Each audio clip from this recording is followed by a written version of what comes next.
Grammar का special batch आप लोगों के लिए स्टार्ट हो रहा है 8:30 से, है ना। 1 मार्च से स्टार्ट किया जा रहा है। उसमें वही फन अंदाज होगा, क्योंकि उसमें हमारे पास आराम से एक अच्छा खासा सिलेबस, हैवी सिलेबस भी दिया गया था, आप लोगों को बताया गया है शायद। हम लोग टेंस पढ़ रहे हैं, कोई हमें रिमाइंड कराएंगे कि कल हम लोग कहाँ तक पढ़े थे कल?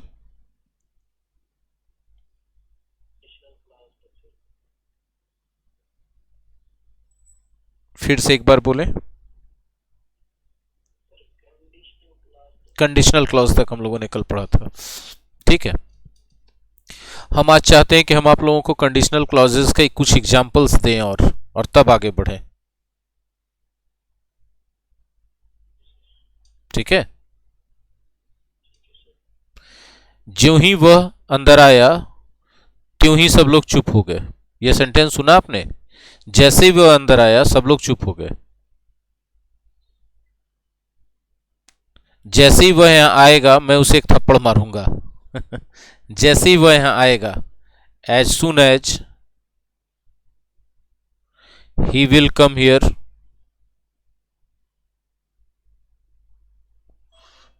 मैं उसे एक थप्पड़ मारूंगा। I will slap him. ठीक है, बताओ ये सेंटेंस सही है क्या? आप गौर से देखिए, यहां एज सुन एज लगा है ना, और इससे क्या पता चल रहा है? टाइम। और हम लोग बात कर रहे हैं किसके बारे में? फ्यूचर के बारे में ना। तो जब हम लोग एज सुन एज से फ्यूचर के बारे में बात करें, तब हम लोग यहां पर ये यूज नहीं कर सकते, फ्यूचर नहीं यूज कर सकते।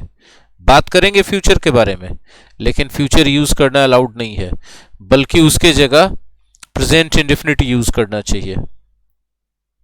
कल की कुछ पढ़ाई याद आ गई आप लोगों को? ऐसा कुछ बताया गया था?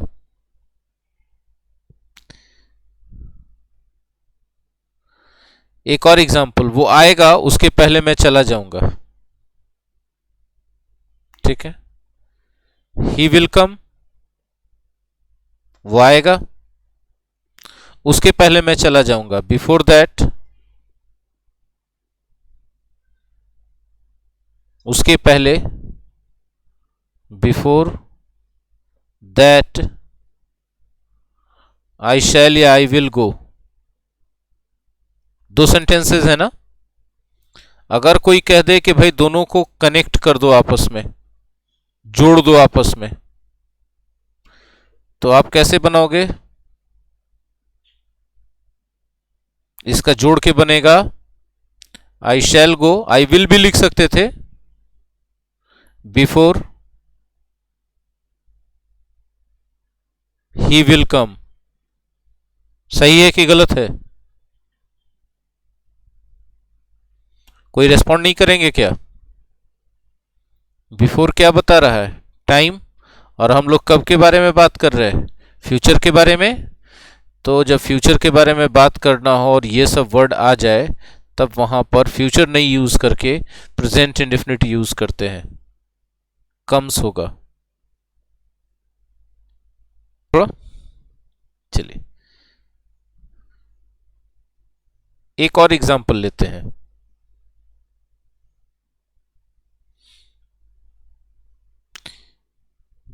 He will join the class. He will join the class. और दूसरा सेंटेंस है after that he will learn a lot of things. After that he will learn new things. Right? ये दो सेंटेंसेस हैं, और दोनों को कहा गया कि इस सेंटेंस और इस सेंटेंस को आपस में कनेक्ट करके एक साथ लिख दीजिए। क्या लिख पाओगे आप? देखिए बहुत आसान है, कठिन नहीं है, हम सिखा देते हैं। आफ्टर दैट, उसके बाद, किसके बाद? ज्वाइन करने के बाद। तो यानी ये दैट इसी के लिए है ना? हाँ या ना बोलो। अगर हम इस दैट के जगह इस सेंटेंस को लिख दें तो दोनों ज्वाइन हो जाएगा कि नहीं हो जाएगा, कनेक्ट हो जाएगा कि नहीं, लिख सकते हैं कि नहीं लिख सकते? तो लिखेंगे क्या, आफ्टर ही विल, जरा सा,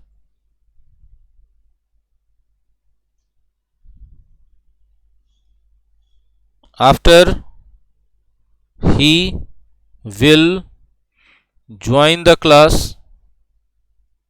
join the class,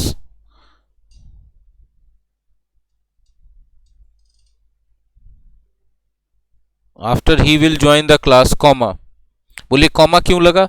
दैट था तो कॉमा की जरूरत नहीं थी, लेकिन ये पूरा का पूरा क्लाउज आ गया तो इस क्लाउज के साथ बाद वाले क्लाउज के साथ मिलकर के कंफ्यूजन क्रिएट कर देगा ना, इसलिए सेपरेट करने के लिए क्या डालना पड़ा, comma. He will learn new things,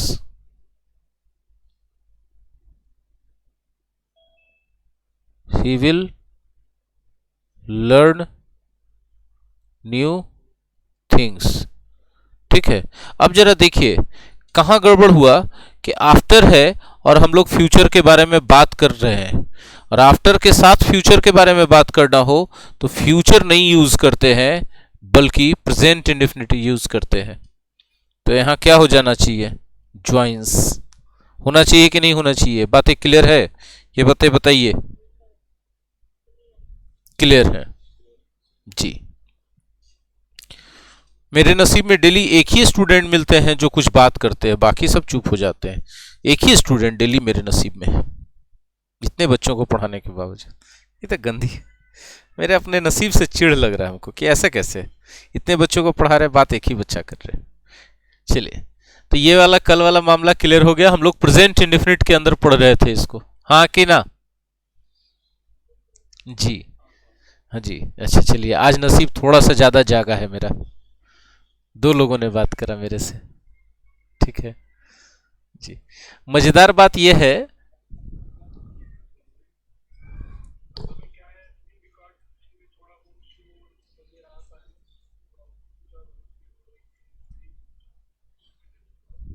हाँ हम समझ रहे, हम आपकी बात समझ रहे, लेकिन आप मेरी बात नहीं समझ रहे कि हम बीच बीच में ये सब बोल बोल के मस्ती करते रहते थोड़ा थोड़ा।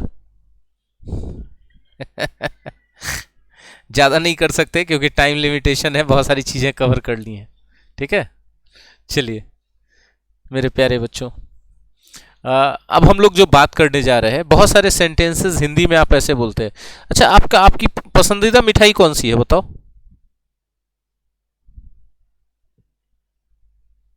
नहीं पता, मिठाई पसंद ही नहीं है? अच्छा, बर्फी।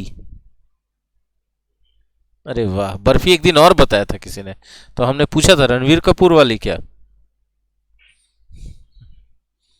ठीक है, तो बर्फी खाते हो तो आप बोलते हो ना मुझे अच्छी लग रही है बर्फी। तो मुझे अच्छी लग रही है, हम थोड़ा रोमन में हिंदी लिख रहे हैं, मुझे बर्फी अच्छी लग रही है, ठीक है। अब जरा देखो इसको, आप जब बोल रहे हो कि मुझे बर्फी अच्छी लग रही है तो प्रेजेंट कंटिन्यूअस जैसा दिख रहा है, हाँ या ना बोलना, इन हिंदी। अगर आपको कहा जाए कि ये बात अंग्रेजी में बोलो तो आप पता है क्या बोल दोगे? I am liking the barfi, और यही गड़बड़ कर दोगे। हिंदी तो ठीक है प्रेजेंट कंटिन्यूअस, लेकिन अंग्रेजी में नहीं, सही होगा आई लाइक द बर्फी। बात समझ में आई? बोलो ऐसा क्यों किया, बोलो ऐसा क्यों किया? ऐसा इसलिए किया, बहुत सारे वर्ब्स हैं जिनको इंग्लिश प्रेजेंट कंटिन्यूअस टेंस में अलाउड नहीं करता है। Okay, there are certain verbs which are not used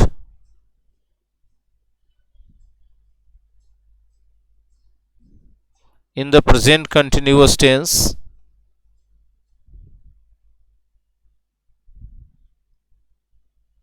continuous tense in English. मेरी बात समझ में आ रही है आप लोगों को? They are used in the present indefinite instead, और उसके जगह पर इनको किस टेंस में यूज कर देना चाहिए? प्रेजेंट इंडेफिनिट में। क्या आप जानना चाहते हो कि ऐसे वर्ब्स कौन कौन से हैं? बोलो हाँ या ना। तो आज हो जाए, आज हो जाए। हाँ ठीक है। देखिए ऐसे बहुत सारे वर्ब्स हैं, अबाउट 80 वर्ब्स के आसपास हैं, ठीक है, और बहुत सारे के सारे बहुत इंपॉर्टेंट हैं। हम आपको बता दें कि जो 80 वर्ब्स के आसपास है, जो बहुत इंपॉर्टेंट हैं, वो वर्ब्स कौन कौन से हैं ये जानना चाहिए आपको, ठीक है। तो अगर हम बोले कि इसमें जितने भी सेंस ऑर्गन से होने वाले वर्ब्स हैं, वर्ब्स ऑफ सेंस ऑर्गन्स,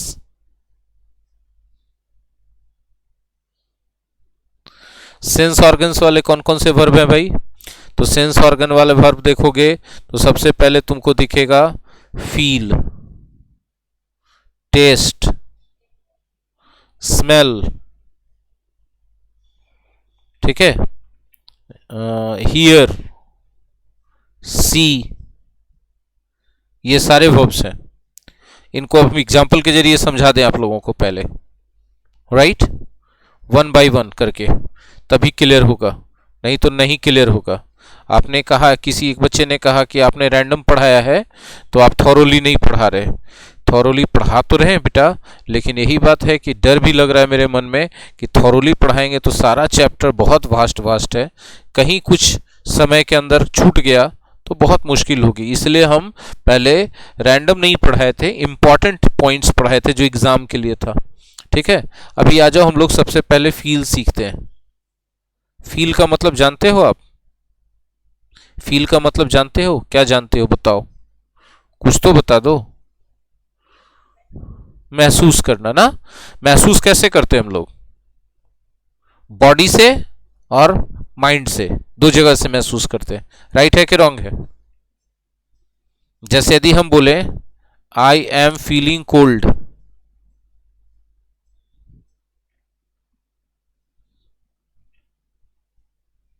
ये कैसा महसूस करना है? बॉडी वाला है ना? हाँ या ना बोलो। फिजिकल है ना? फिजिकल है ना? इसमें कोई रेस्ट्रिक्शन नहीं है, फिजिकल ही तो है। फीलिंग कोल्ड फिजिकल ही तो है, हाँ कि ना? इसको कोई टेंस में भी यूज करो, कोई रेस्ट्रिक्शन नहीं है। एक एग्जांपल और देखो, ठीक है, I am feeling lonely.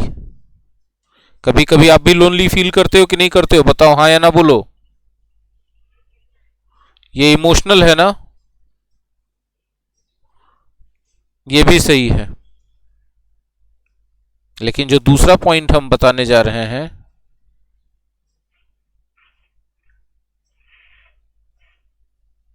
This shirt is feeling smooth. Smooth समझते हो? क्या समझते हो बताओ? हाँ सॉफ्ट टाइप है ना। बच्चों का गाल छुआ, एकदम छोटे छोटे बच्चों का, इन्फेंट्स का, जो गोद में खेलने वाले बच्चे होते हैं, उनका गाल छुआ है कभी? हाँ या ना बोलो। नहीं छुआ है? कैसे इंसान हो यार तुम लोग। बच्चों का गाल स्मूथ होता है, स्मूथ होता है, हाँ या ना? रेशम का कपड़ा छुए हो? रेशम का कपड़ा वो स्मूथ होता है। मेरी बात समझ में आ गई? स्मूथ कैसा होता है? हाँ देखो, अब जब बोल रहे हैं कि this shirt is feeling smooth, तो टच के बारे में बात कर रहे हैं ना। ये फिजिकल बात नहीं है, इमोशनल बात नहीं है, किस चीज के बारे में बात है? टच के बारे में। तो टच के बारे में बात हो तब इसको कंटिन्यूअस टेंस में यूज नहीं कर सकते। मेरी बात समझ में आई? टच के बारे में बात करोगे तो कंटिन्यूअस टेंस में यूज नहीं कर सकते, ऐसा करना गलत होगा। तो बोलो क्या सही होगा? Present indefinite. हाँ, और हिंदी आप लिख सकते हो प्रेजेंट कंटिन्यूअस में। हिंदी इसका होगा, यह शर्ट स्मूथ लग रहा है, या स्मूथ महसूस हो रहा है। था ना बहुत गजब का बात फील के बारे में? हाँ ना बोलो। चलो इसी तरह से सभी वर्ब्स को हमको सिखाना पड़ेगा, एक भी छोड़ नहीं सकते। आगे बढ़े, आज बढ़ जाते हैं। टेस्ट, ठीक है, दो बातें बोलेंगे, ठीक है। I am testing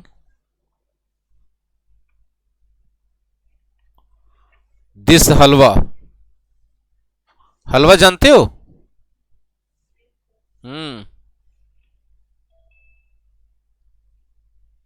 trying to find out the flavour. हाँ या कि ना बोलो। हम लोग इसमें I am tasting this halwa, मैं इस हलवा को चख रहा हूं, तो चखते हो तो कोई चीज का फ्लेवर कैसा है ये पता लगाने की कोशिश करते हो ना? हाँ ना बोलो जी। तब यहां पर ये बिल्कुल सही है, इसमें कोई गलती नहीं है। एक और बोलते हैं, दिस हलवा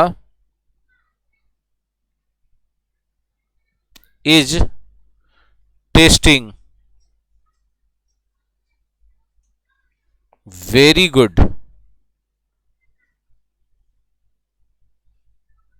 ये हलवा बहुत अच्छा टेस्ट कर रहा है, लग रहा है ना? तो इसमें जो है शोइंग फ्लेवर, हाँ या ना, ऑफ समथिंग। हाँ जी बोलिए। हाँ बिल्कुल। अभी पहले इसको देख लो, फिर हम आपके बात का जवाब देते हैं। अभी देखो यहां पर जैसे ही हम लोग किसी चीज के फ्लेवर को दिखा रहे हैं, तो ये जो कंटिन्यूअस टेंस में यूज करा गया है ना, ये भाई साहब गलत हो जाएगा। इसके जगह लिखा जाएगा this halwa tests very good, ठीक है। अब इसी के बराबर आप चाहो तो लिख सकते हो this halwa is very good. This halwa is very good. हाँ जी, गुड के साथ टू लगा सकते हो, TOO। टू गुड मतलब वेरी गुड, एक्सट्रीमली गुड।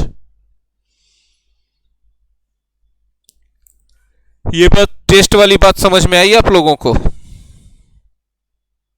पक्का? वाह वाह वाह वाह, क्या बात है। अब जो है हम लोग स्मेल सीखेंगे। नया कोर्स 1 मार्च से ग्रामर का 8:30 बजे रात में टाइम डिसाइड करा है डायरेक्टर सर ने। इसमें जो चीजें अभी आप सीख रहे हो ना, ये एग्जाम के समय सीखी जाने की चीजें नहीं है। एग्जाम के समय सिर्फ सिलेबस कवर किया जाना चाहिए, जो एग्जाम का सिलेबस है। मेरी बात समझ में आ रही है आपको? ये चीजें इतनी डिटेल से सीखनी है तो आपको थॉरोली पढ़ना चाहिए, एग्जाम का प्रेशर लेके नहीं। क्योंकि एग्जाम का प्रेशर लेके पढ़ोगे तो दिमाग में तो चलते रहेगा एग्जाम कवर होगा कि नहीं, एग्जाम कवर होगा कि नहीं, क्योंकि समय कम रहता है, टाइम लिमिटेड रहता है। तो इसको एक अलग से तैयार किया गया है कोर्स आप लोगों के लिए, और बहुत ही जेन्युइन फी में। पता है कितना? 199 पर मंथ,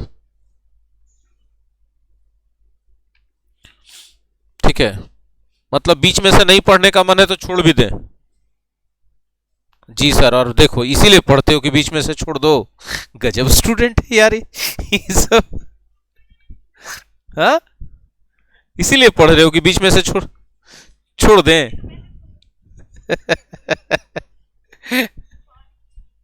काय का सॉरी?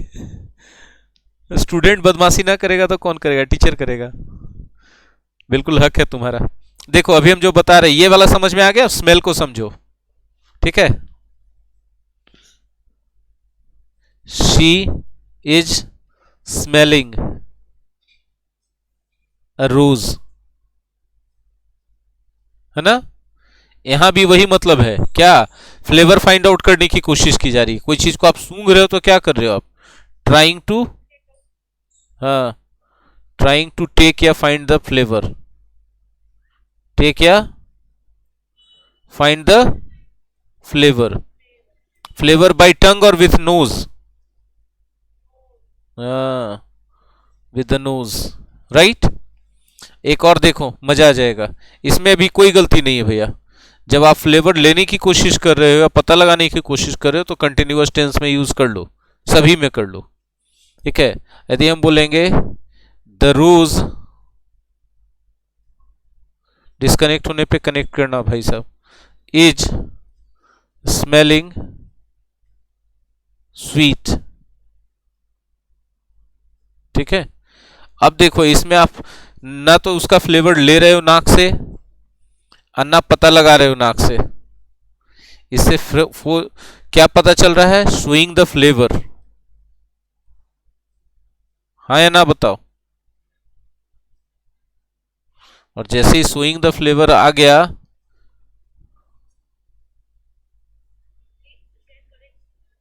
हाँ ये करेक्ट नहीं है, बिल्कुल आपने सही कहा। इसके जगह क्या होना चाहिए, smells. You think then you think right, that this is not correct. There is a fight between the present indefinite and present continuous tense here. हम तो चाहते हैं कि इस बैच के सारे बच्चे ग्रामर थॉरोली ज्वाइन करें, ठीक है, और थॉरोली उसको पूरा सीखें। और जब एग्जाम वाला पोर्शन आए तो उस समय एकदम सीधे टीचर को बोले आप प्रैक्टिस करवाओ, जो जो सेक्शन है उसका क्वेश्चन दो, ज्यादा से ज्यादा प्रैक्टिस करवाओ, एकदम एग्जाम पैटर्न पे प्रैक्टिस करवाओ, कोई भी टीचर रहे तो। थ्योरी छोड़ दो, हम लोगों ने पढ़ लिया थ्योरी अलग से। क्वेश्चन सॉल्व करते समय डाउट क्लियरेंस में जितना थ्योरी जरूरत होगा उतना बता देना सिर्फ, ये तरीका तैयारी का सबसे अच्छा होता है। अच्छा, स्मेल के बाद फिर अगला वर्ड है हियर।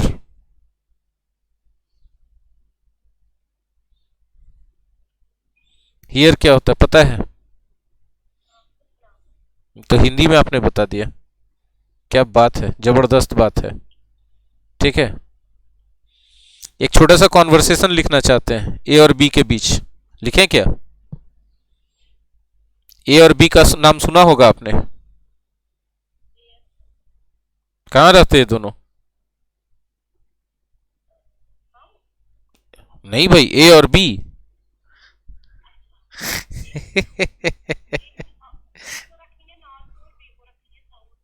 ऐसा क्यों,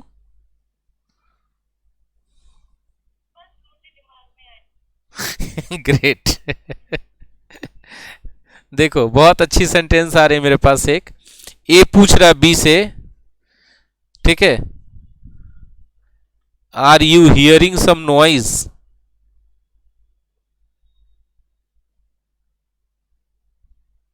क्या तुम्हें कोई हल्ला सुनाई पड़ रहा है। ये पूछने को तो पूछ दिया लेकिन ये सही नहीं किया पूछ के, ऐसा इसको ऐसा नहीं पूछना चाहिए था, ऐसा थोड़ी होता है, ऐसा नहीं पूछना चाहिए था। तो इसके जगह क्या पूछना चाहिए था, can you hear some noise. अब देखो सही हो गया, ठीक है। तो बी बोल रहा है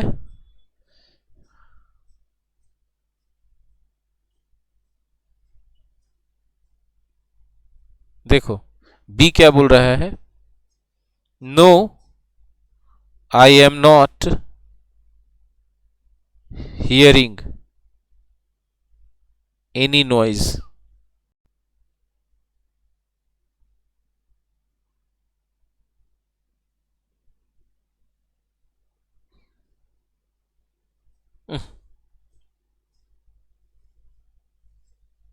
आई एम नॉट, यार क्यों इतना हैंग करा रहा है यार, ये कभी कभी ना बहुत परेशान करता है, एकदम गंदा बच्चा है ये। देखो आई am not hearing any noise, any noise बोलने को तो इसने बोल दिया लेकिन इसको रियलाइज हो गया कि हमने गलती कर दिया है। इसके जगह और इसके जगह दोनों जगह गलती कर दिया है, तो क्या होगा?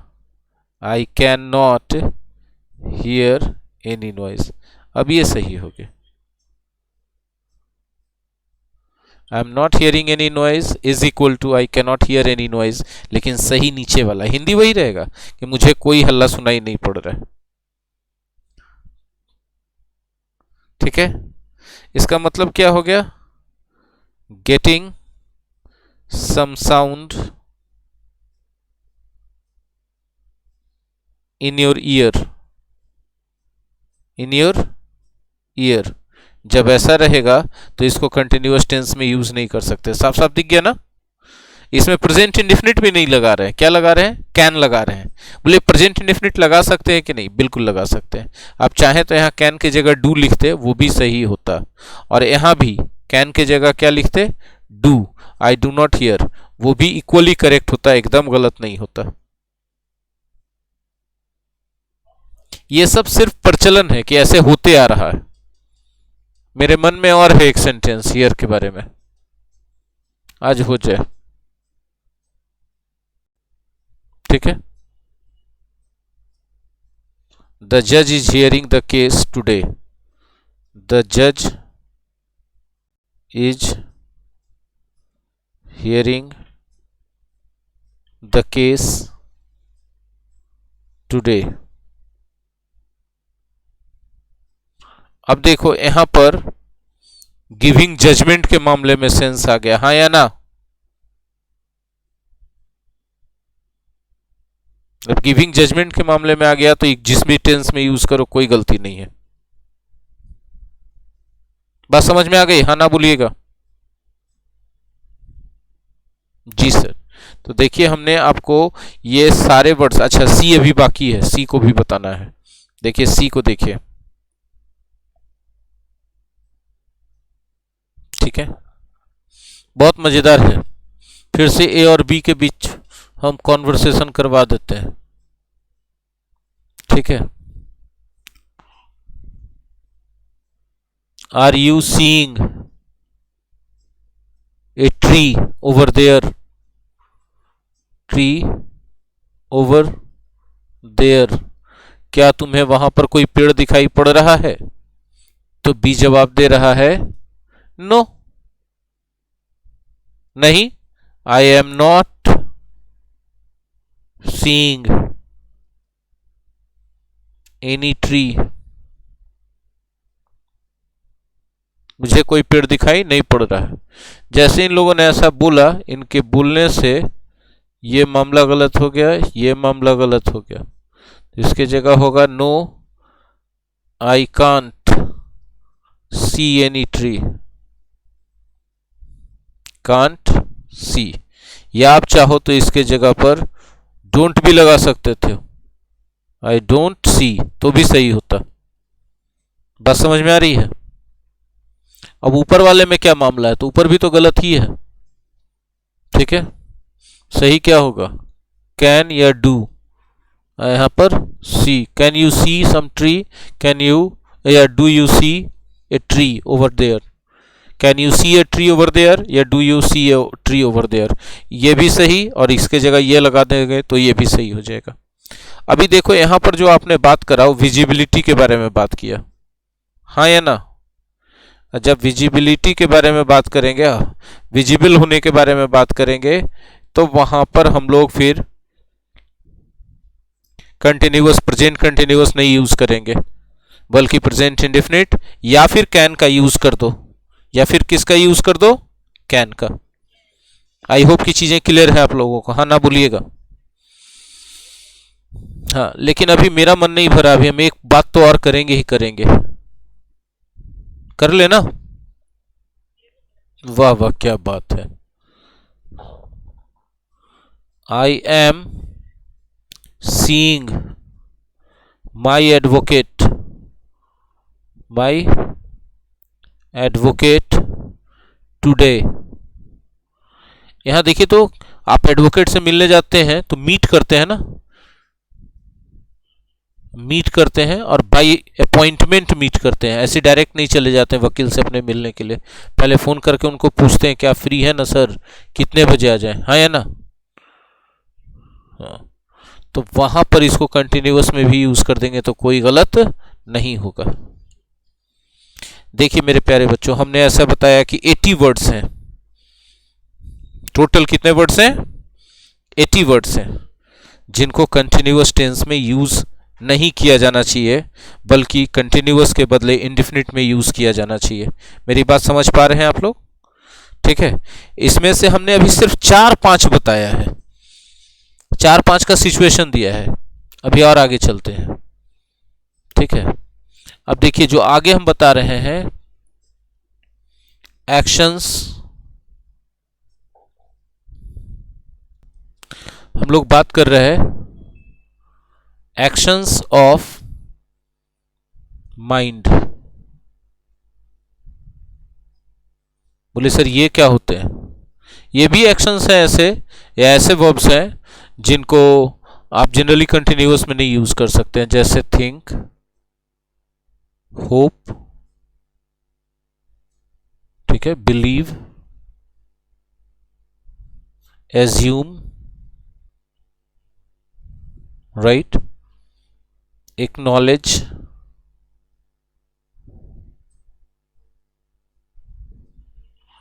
एडमिट, कंसीडर, ईटीसी कर देते हैं। ऐसे बहुत सारे और वर्ब्स हैं जो एक्शन ऑफ माइंड है, मतलब दिमाग से होने वाले काम है, ब्रेन से हम लोग काम करते हैं। ठीक है, अब जैसे बारी बारी से लेना पड़ेगा इसमें से बहुत सारे को, सबको तो नहीं। एक्सपेक्ट भी एक इसमें है, एक्सपेक्ट, ईटीसी, बारी बारी सबको लेना होगा। सबसे पहले थिंक को ले लेते हैं। यकीन मानो कि आप थिंक का मीनिंग जानते हो। ठीक है, देखना हम जो बता रहे हैं, I am thinking about my son at the moment, my son at the moment, right. अब इसमें आप क्या देखते हो भैया? Present continuous. ये बात किस चीज के बारे में कह रहा है? कोई आइडिया या इमेजिनेशन, राइट है कि रॉन्ग है? जब हम बोल रहे हैं मैं अपने बेटे के बारे में सोच रहा हूं, जब हम बोल रहे हैं कि मैं अपने बेटे के बारे में सोच रहा हूं, तो इसका मतलब है कि हम अपने बेटे के बारे में कोई आइडिया दिमाग में ला रहे हैं या कोई बात इमेजिन कर रहे हैं। राइट है कि रॉन्ग है ना? तब यहां पर आप इसको किसी भी टेंस में यूज करो, कोई दिक्कत नहीं। अब एक सेंटेंस और देखो, I am thinking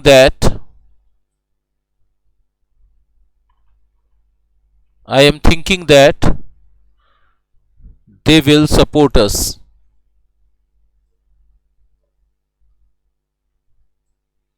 देखो जब हम ये सेंटेंस बोलते हैं तो ऐसे सेंटेंस में हम ओपिनियन बता रहे हैं अपनी। गौर करना अच्छे से, है कि नहीं ओपिनियन? मुझे लग रहा है कि वे लोग हम लोगों का सपोर्ट करेंगे। मुझे लग रहा है मतलब ये मेरा ओपिनियन है, हाँ या ना बोलो। अब जब ओपिनियन की बात कर रहे हो तब आप कंटिन्यूअस टेंस नहीं यूज करके आई थिंक यूज करो, सही हो जाएगा। ये बात समझ में आई? हाँ ना बोलिए भाई।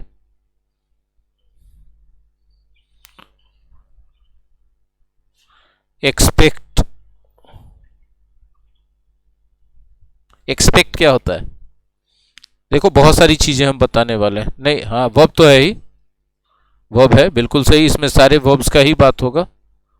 चलिए अब मेरे मन में एक सेंटेंस आ रहा है, ठीक है?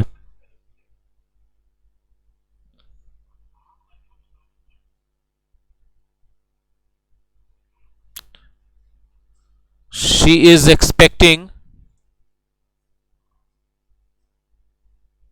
अ बेबी नेक्स्ट मंथ, उसको अगले महीने एक बच्चा होने वाला है। जब हम बोलते हैं, गौर से सुन पा रहे हैं आप लोग जी, जब हम बोलते हैं सी इज एक्सपेक्टिंग ए बेबी, तो यहां पर एक्सपेक्टिंग प्रेग्नेंट होने का सीन दे रहा है, हाँ या ना बोलो। और जब ये प्रेगनेंसी की बात कर रहा है, प्रेग्नेंट होने की बात कर रहा है, तब इसको आप कोई भी टेंस में यूज करो। समझ पा रहे हो आप लोग?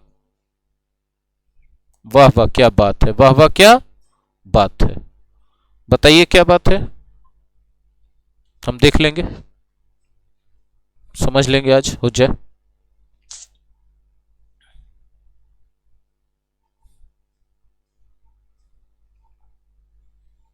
ठीक है, अब जरा देखिए फिर आगे हम और क्या बोल रहे हैं।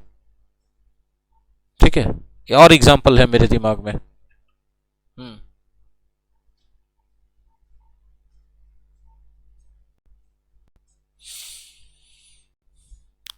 आई एम, नहीं सॉरी,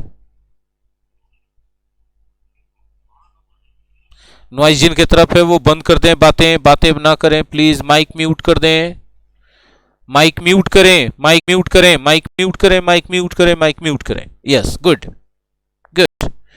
देखिए, नहीं नहीं माइक म्यूट करें, माइक म्यूट करके घर पे बात करें। ठीक है, पूरा क्लास डिस्टर्ब होगा और बाद में पूरा रिकॉर्डिंग डिस्टर्ब होगा, रिकॉर्डिंग इसकी वजह से डिस्टर्ब होता है। देखिए, बहुत अच्छा सेंटेंस है मेरे दिमाग में, एक बहुत प्यारा सा सेंटेंस है। She was not, next. देखिए, हम ये एग्जाम्पल जो बताने जा रहे हैं, हमको सही में समझ में नहीं आया कि नमक ही क्यों खाया था, चीनी नहीं था वहां पे, गुड़ होता वो खा लेता। She was expecting not me, not me but somebody else,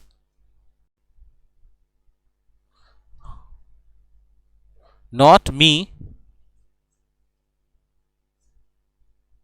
अरे ये भी ना कभी कभी अपना मन का कर लेता है, बोर्ड भी मेरा। Not me but somebody else, मतलब क्या हुआ कि वो एक्सपेक्ट कर रही थी, मेरा मुझे नहीं बल्कि किसी और को। यहां एक्सपेक्ट यूज हो रहा वेट करने के सेंस में, किसी और को एक्सपेक्ट कर रही थी मतलब किसी और का वेट कर रही थी। यहां भी आप ऐसे कर सकते हो। ठीक है,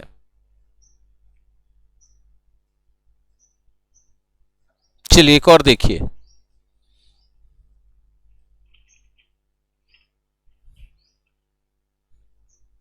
दे are expecting that she will call them,